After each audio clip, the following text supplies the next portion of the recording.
Hello दोस्तों, स्वागत करते हैं आपके अपने YouTube channel yes India academy में। पिछले वीडियो में हमने गोले दर्पण के लिए वस्तु की दूरी यू, प्रतिबिंब की दूरी भी तथा फोकस दूरी स्मॉल एफ में संबंध का निगमन अवतल दर्पण द्वारा किया था।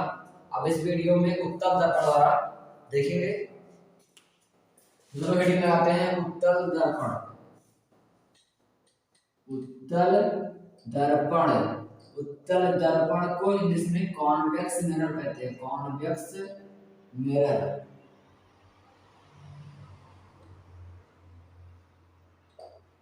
दोस्तों इसके लिए सबसे पहले एक दर्पण बनाते हैं। माना एक उत्तल दर्पण माना एक उत्तल दर्पण M1 M2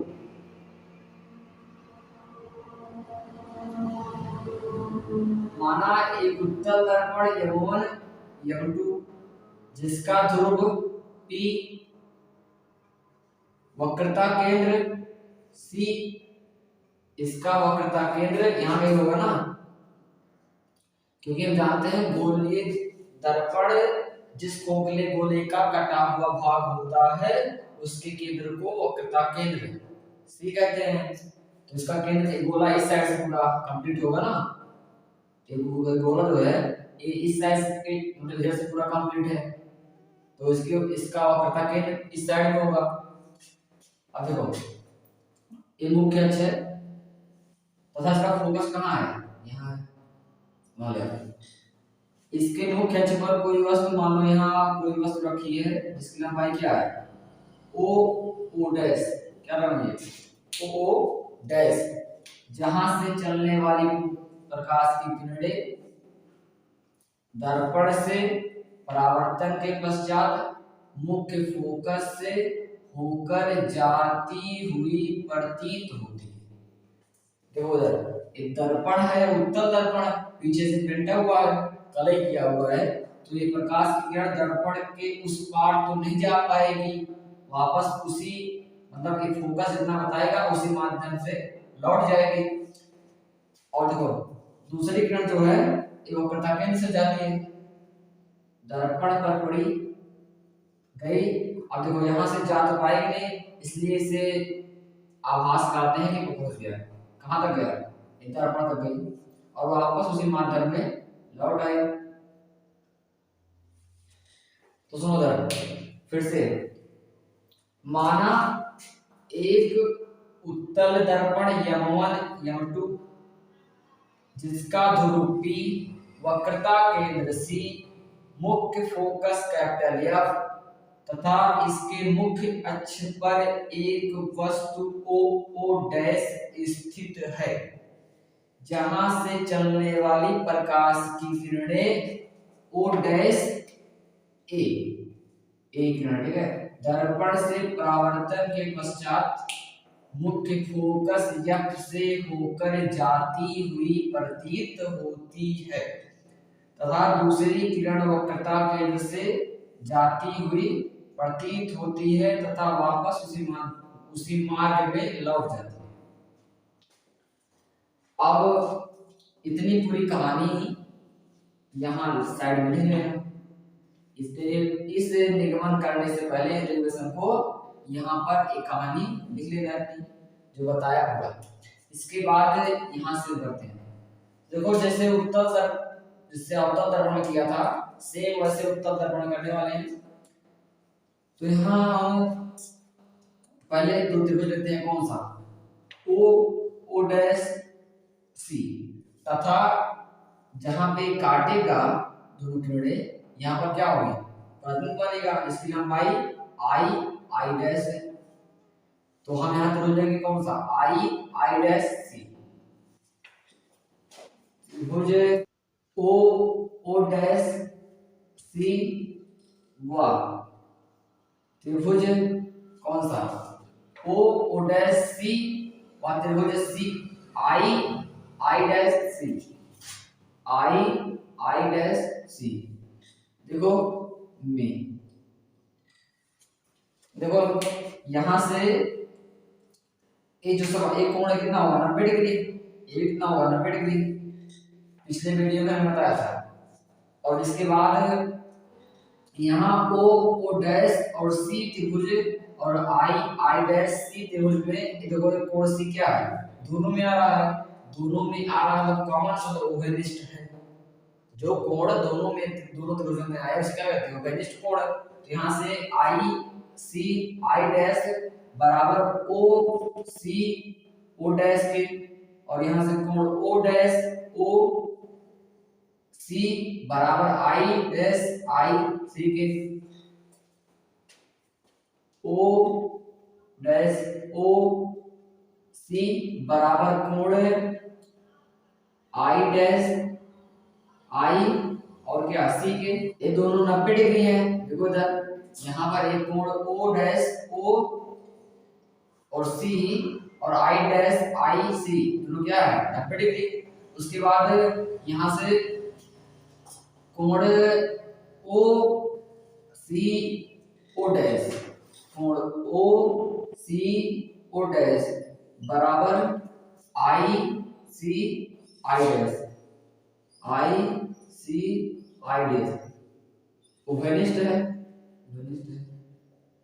हम जानते हैं त्रिभुज के दो कोण बराबर होते हैं तो क्या होता है समरूप।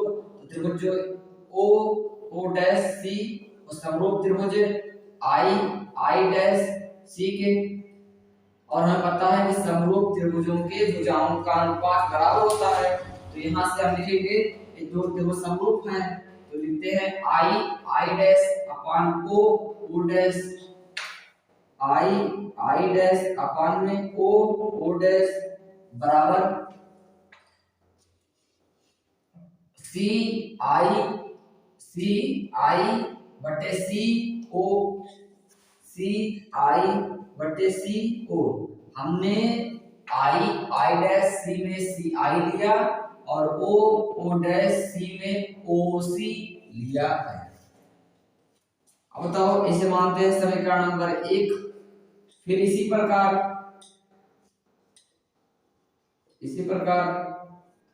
आई आई डैश एफ इस त्रिभुज का एक कोण कितना है 90 डिग्री। अगर हम यहाँ से एक लंब डालें बिंदु ए से एक लंब डालें ऐसे तो कहाँ जाएगा एफ पे, क्या किया बिंदु ए से BC पर एक लंब डाल दिया। तो देखो उधर हमने त्रिभुज ए यम एफ व आई आई डैश एफ।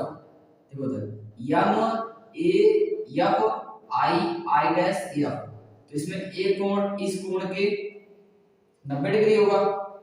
और देखो उधर इस त्रिभुज में आई डैश सी एफ में एक कोण और एफ वाला यम एफ ए में एफ वाला ये दोनों क्या है ओवेनिस्ट। देखो से ए एफ यम बराबर आई डैश एफ आई के, क्योंकि दोनों क्या है ओवेनिस्ट कोण है।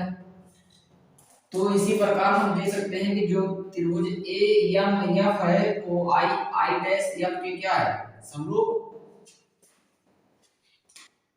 त्रिभुज आई आई डैश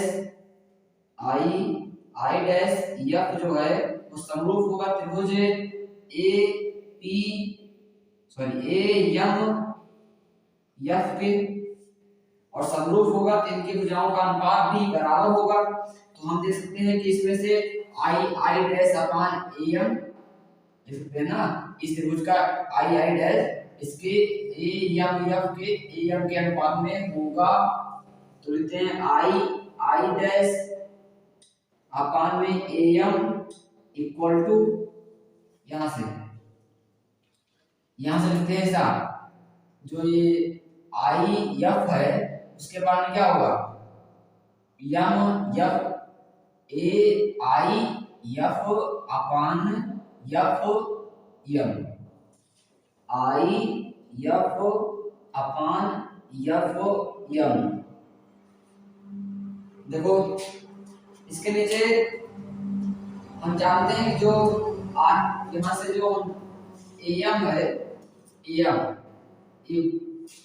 एम जो होगा वो ओ डैश के बराबर होगा, क्योंकि ये दोनों किरणें क्या हैं, समांतर हैं। प्रकाश की जो किरण होती है वो मुख्य अक्ष के क्या होती है, समांतर। तो ये जो ओ डैश होगा वो ए एम के बराबर, चूंकि हम कह सकते हैं जो एम है वो बराबर किसके होगा, ओ डैश के।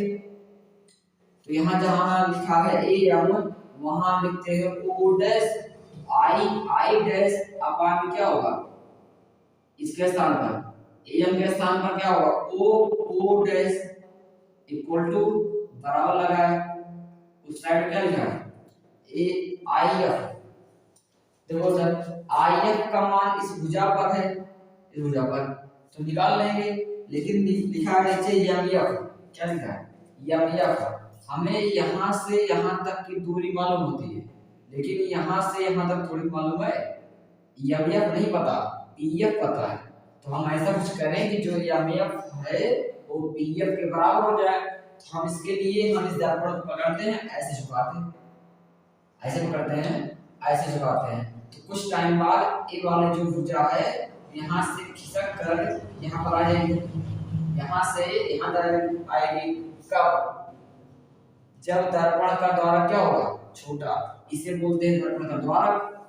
तो हम मानते हैं कि जब दर्पण का द्वारक छोटा होगा तो जो एम है वो वाली ए पी के बराबर हो जाएगी। तो जो यहाँ लिखा है एम एफ उसे हम पी एफ लिख सकते हैं। यहाँ लिखते हैं जब दर्पण का द्वारक छोटा होगा, क्या होगा, छोटा होगा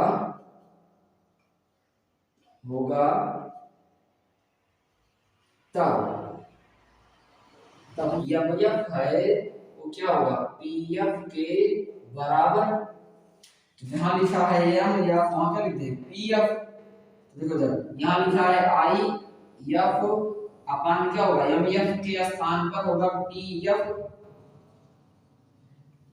तो इसे हम मान लेते हैं समीकरण नंबर 2, इसे मानते हैं समीकरण नंबर 2, ये हमारा समीकरण नंबर 2 है। अब देखो समीकरण 1 का बायां पक्ष, समीकरण 1 का लेफ्ट हैंड साइड बराबर है तो राइट हैंड साइड बराबर होगा। इसे हमने कल अपने वीडियो में समझाया था पिछले वाले।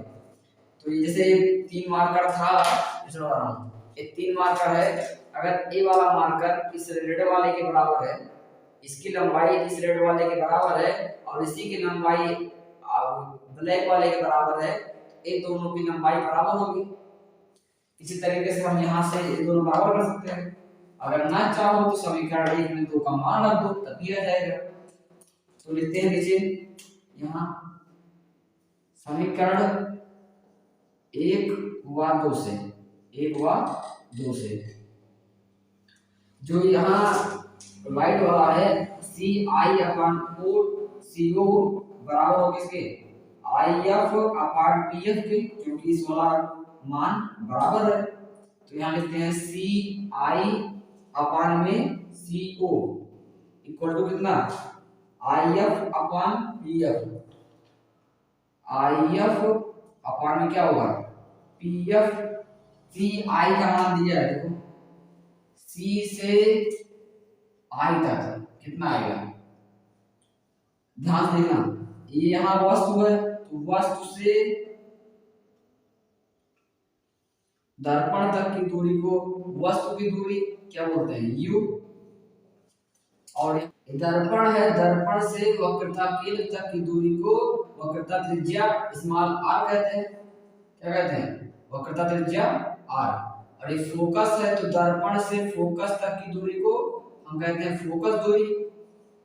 इतनी वैल्यू हमें पहले से मालूम होती है। अब देखो यहाँ से निकाल लिए, हमें क्या काम है, हमें काम है आई एफ का, क्या काम है I F P F C I और सी ओ का। पहले देखते हैं सी आई का मान, किसका मान सी आई का मान। तो देखो यहाँ लिखते हैं, यहाँ लिख रहे हैं सी आई, सी आई कितना है सी से आई तक, सी से कहां तक, आई तक। इस दर्पण से देखो ध्यान देना, ये दर्पण है तो दर्पण से प्रतिबिंब तक की दूरी को प्रतिबिंब की दूरी स्मॉल v कहते हैं। क्या कहते हैं, प्रतिबिंब की दूरी v।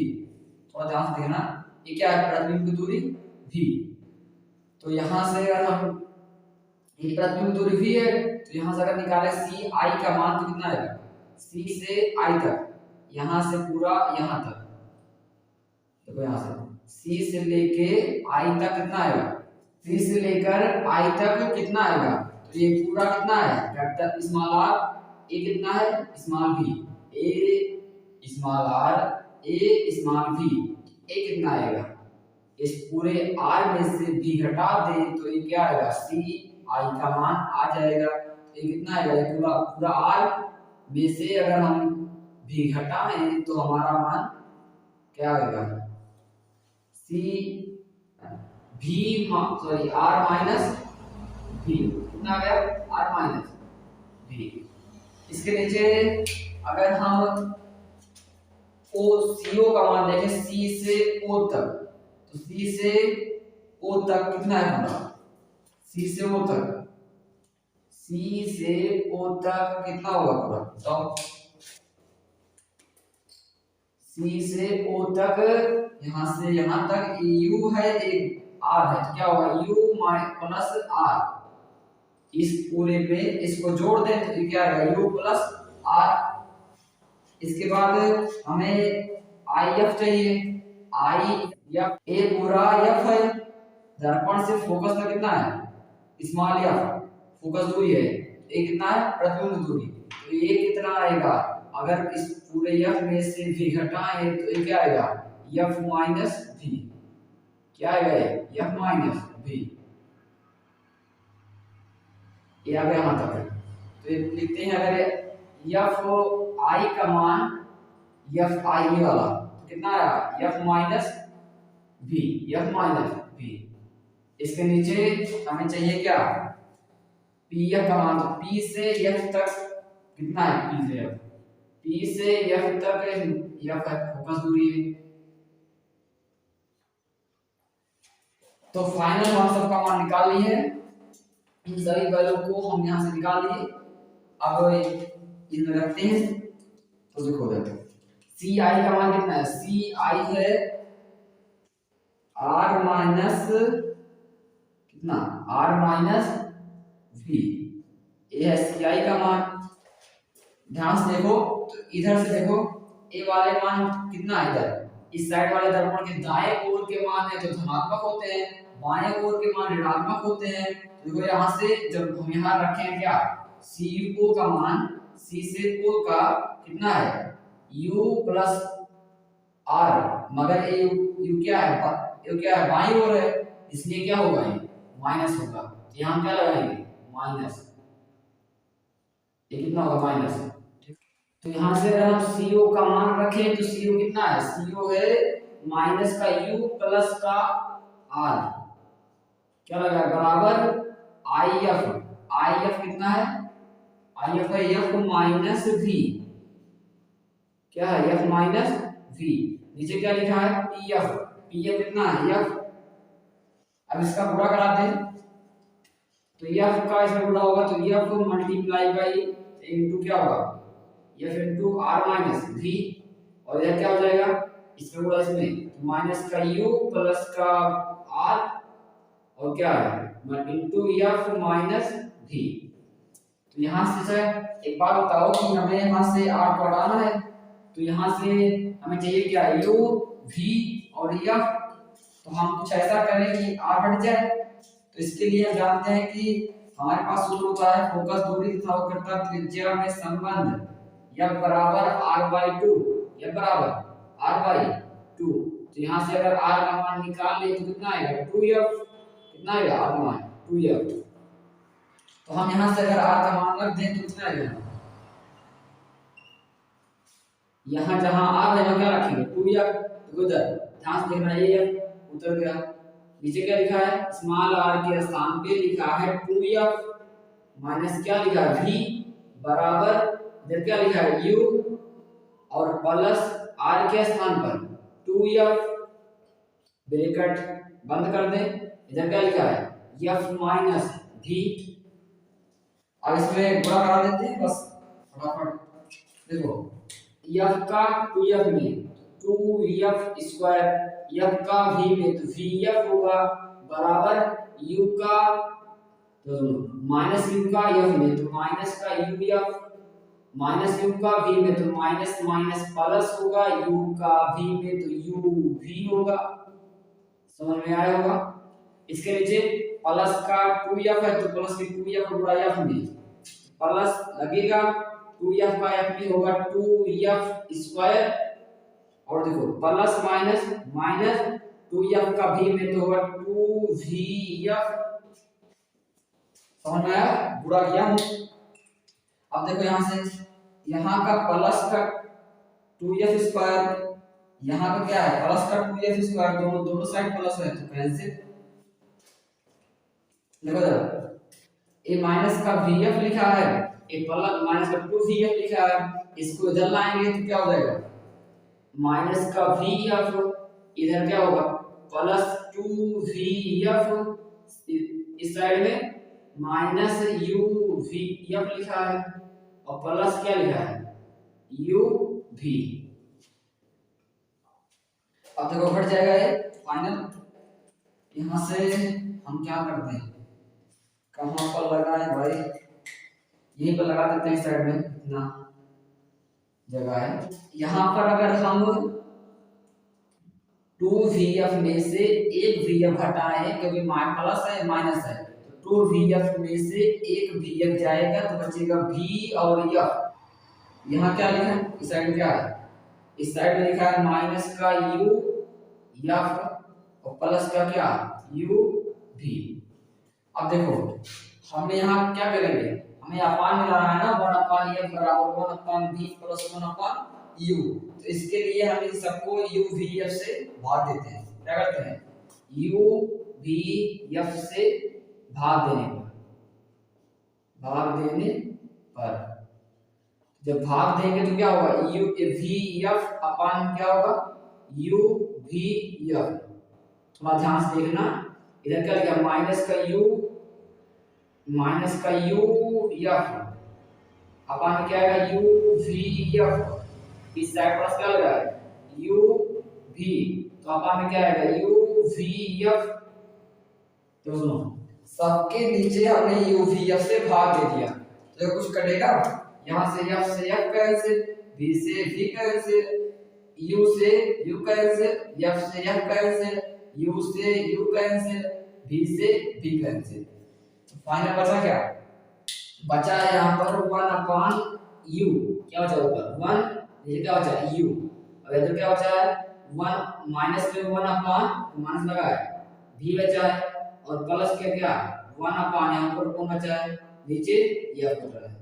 तो इसे हम लिख सकते हैं क्या, इसे हम चाहें तो इसे 1 अपान f यहाँ बराबर यहाँ लगा दें, ये माइनस का उल्टा क्या होगा प्लस 1 अपान v प्लस 1 अपान u।